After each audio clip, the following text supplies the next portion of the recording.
이 교재의 32쪽 마리아님 기뻐하소서 요 부분에 대해 성모성 기도의 마리아님 기뻐하소서 이 부분에 지난 시간에는 성모 영보 영성에 대한 말씀을 드리면서 오늘도 연결해서 축복의 풍요로움을 드러내는 마리아님 기뻐하소서 내용을 말씀드리겠습니다. 32쪽입니다. 구약시대는요 유목사회입니다. 하느님의 축복은 유목사회에서는요 생산의 풍요로움이 있다고 믿었어요. 우리도 수확을 많이 하면 하느님 축복이잖아요. 그죠? 곡식이 많아지면 하느님께 제사를 지내고요. 조상들에게 감사 지내도 지내고. 그런데 구약에서는요 이 동정성이라고 하는 거, 성모님은 동정 마리아인데 구약에서는 이 동정성이라고 하는 것을 그렇게 크게 의미를 두지 않았어요. 동정녀는 의미가 없어요. 왜? 축복을 할 수 없기 때문에. 풍요로움, 자식을 낳을 수도 없고 생산할 수도 없기 때문에 그런 것이죠. 우리 한국과 비슷해요. 우리도 지난번에 말씀드렸죠. 유대인과 한국인의 유사한 부분들이 좀 신학적으로 있어요. 우리나라는 시집 가고 장가 가고 하는 것이 있는데 시집 안 가고 장가 안 가면 애 취급했잖아요. 그죠? 또 이거 너무 심각한 것도 있었지만 시집 가고 가정 꾸렸는데 아들 낳지 못하면 여러 가지 힘을 못 쓰는 그런 경우도 있었고, 이렇게 구약의 동정성, 그리고 이제 우리 본래 한국 사람들에서 정말 여인의 모델, 어떤 여인이 아름다우냐 굉장히 풍요로운 분이 이제 아름다운 거죠. 생산성을 많이 하기 때문에. 예, 근동지역도 마찬가지입니다. 다산의 여왕이라고 하죠. 다산신 같은 것이죠. 그 모형물 이렇게 보면은 이제 여성들의 이런 여러 가지 이제 이런 풍요로움이 드러나는, 말씀을 지금 못 드리겠습니다. 그런 것이 있죠. 이렇게 구약의 동정성은 자손의 출생과 관련이 없어요. 그렇잖아요. 처녀가 아기를 못 가지니까. 그렇기 때문에 하느님의 축복과 거리가 있다고 믿어왔어요. 하지만 신약으로 왔을 때 완전히 반전됩니다. 신약에서는 하느님의 축복과 간격이 그렇게 많았던 이 동정성이 마리아를 통해서 이제는 축복의 핵심으로 드러나는 겁니다. 축복의 풍요로움으로 드러난다는 거예요. 구세주 예수 그리스도를, 예수님을 잉태하고 출산하는 이런 경이로운 변화의 중심에 바로 이 동정성이 있다는 겁니다. 마리아가 있다는 거예요.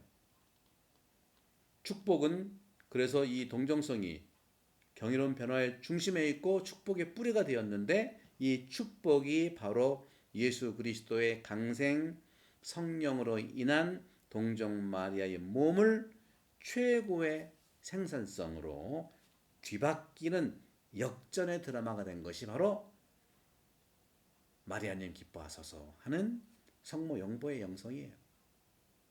여러분도 지금 코로나 바이러스 어려운 시기가 있지만 반전이 분명히 될 겁니다. 그 반전에는 뭐겠습니까? 서로가 신뢰하고 이럴 때일수록 거리를 유지하고, 자연은 자연대로, 제가 작년에도 말씀드렸습니다마는 이 패스트가 흑사병이 옴으로써 중세에서 근세로 바뀌었어요. 다시 말해 신중심에서 인간 중심으로 바뀌었거든요. 근데 이 코로나 바이러스로 통해서 분명히 이제는 코로나 바이러스로 인간 중심, 그러니까 중세라고 하는 것이 신중심에서 인간 중심, 근세로 바뀌었다고 그랬죠. 이 코로나 바이러스로 인해서 이제는 인간 중심에서 세상 중심, 자연 중심으로 바뀌게 되어 있어요. 우리가 이것을 인정해야 됩니다. 너무 인간 중심으로 세상을 파괴하면 안 돼요. 여러 가지 이걸 지도자들과 우리가 먹거리라든가 이런 기후 문제, 정말 우리 전체가 살아가야 될 것이기 때문에 혹자들은 가짜뉴스도 많이 만들어내요. 뭐 여기서 다 말씀드릴 수 없겠지만, 생명은 하느님이 주관하는 것이기 때문에 자연으로 돌아가게 두십시오. 코로나도 자연으로 가게 두시고, 아프리카 밀림, 뭐 브라질 아마존, 뭐 우리 시드니도 마찬가지예요. 이런 좋은 베이 이거 건들지 맙시다. 분명히 이것은 인류의 분명한 표징이에요. 이런 것처럼 반전이 일어났고요. 그런데 구약에서 무가치했던 이 동정성이 최고의 가치로 변화된 것은 하느님의 계획에 있다는 것이죠. 하느님의 계획에 따른 건데 어떤 계획이냐? 성령의 뜻을 수락한 마리아의 자유로운 동의라는 겁니다. 따라서 마리아는 기뻐하소서 하고는 성모 영보의 응답으로서는 순종이라는 게 뭐냐? 순종이라는 것은 바로 동의입니다. 동의. 제가 늘 말씀드렸죠. 우리 사모교원도 마찬가지고 저도 마찬가지고요. 단체도 그렇고 각 위원회마다 또 그 집에서도 그렇고요. 구역장 반장님도 그렇고요. 공동 합의 이것이 동의를 얘기합니다. 누가 만약 틀리냐?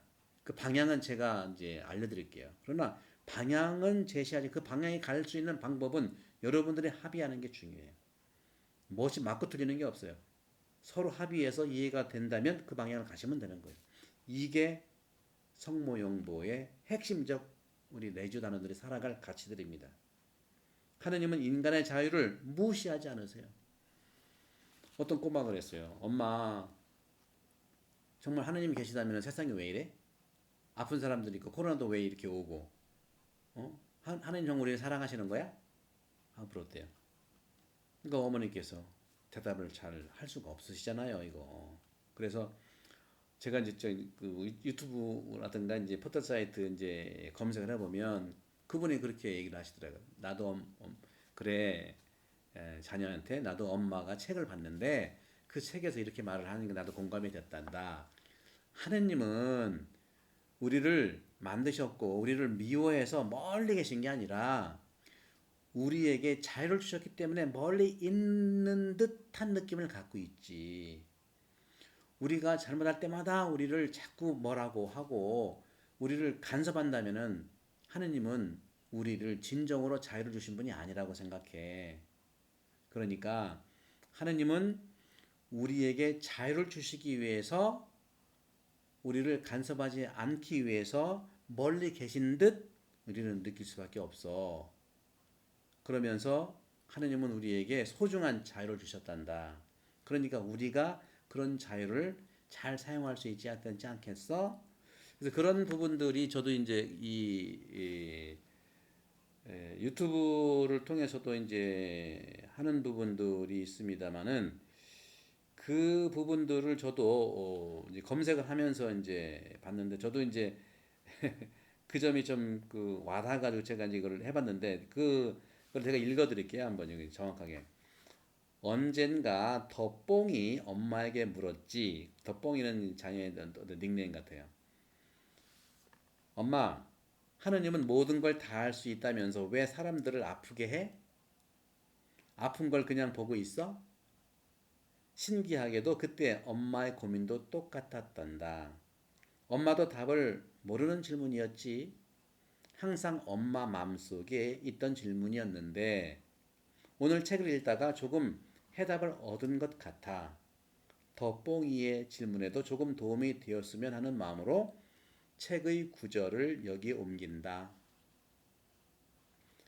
하느님은 우리와 멀리 계시기에 무능한 것이 아니라 하느님은 사랑이시기에 무능하게 나타날 수밖에 없다. 사랑은 상대방에게 자유를 줄 수밖에 없고 그 자유가 배반이나 반역이나 폭행으로 치달으면 함께 아파할 수밖에 없다는 것이다. 또 다른 의구심이 생긴다. 왜 하느님은 전쟁과 재해, 기아 등을 허락하시는가? 뭐 코로나 바이러스도 마찬가지겠죠. 인간적인 분석은 할 수 있어요. 그 답은 하느님은 사랑이시기에 인간에게 자유를 주셨고 다시 빼앗아 간섭하지 않기에 함께하며 애달파 하신다는 것이다. 요게 이제 제가 쓴 책에서 이제 저도 기뻐서 이제 말씀드려. 제가 쓴 책이 있거든요. 기도 영혼이 다시 태어나는 순간이라는 책이 제가 2010년인가요? 바오로 딸에서 나온 기도 책이에요. 기도 영혼이 다시 태어나는 순간인데 이렇게 이제 읽다가 이제 그 아들한테 자녀한테 하는 말씀이 있어요. 마찬가지입니다. 똑같습니다. 하느님은 인간 자유를 무시하지 않으세요. 어쩌면 지금 왜 이렇게 간섭하지 않냐? 우리 힘들 때 좀 주지. 이런 생각도 들어요. 이태수 신부님이 그 수단이죠. 남수단 거기에서 그 꼬마들한테 얘기를 했다. 지금 다 컸지만 다 큰 성인 중에 한 명이 그 이름이 뭐더라? 이름이 그 지금 이화여대에서 공부한다는 그분이 그래요. 기자가 질문했어요. 이태수 신부님 뭐 어떤 걸 가르쳐 줬어요? 그러니까 이태수 신부님이 성경 이야기를 해주실 때 그런 말씀하셨어요. 신부님은요 성경 이야기 얘기했습니다. 신부님은 우리에게 돈을 주러 오신 것이 아니라 돈 버는 법을 배우러 가르쳐 주러 오셨다는 거죠. 그 돈이 뭐 사랑이거든요. 물론 사랑을 줬지만 사랑을 버는 법을 사랑을 구하는 법을 가르쳐 주셨다는 거죠. 마찬가지. 그건 긴 거예요. 길어요. 길어요. 그러면 확실한 방법이죠. 하느님의 계시에 응답하는 인간의 자세 안에서 마리아의 응답, 예라고 하는 이 구세사에서 가장 중요한 신앙 사건이 됐는데 교회에서 마리아의 역할과 위치를 정하는데 핵심이 되는 것이 바로 예입니다. 여러분들 오늘도 훈화 어떠셨습니까? 이 훈화 말씀을 들으시면서 우리가 또 마리아님 기뻐하소서의 삶을 사도록 하십시다. 성부와 성자 성령의 여러분 모두를 강복합니다. 감사합니다.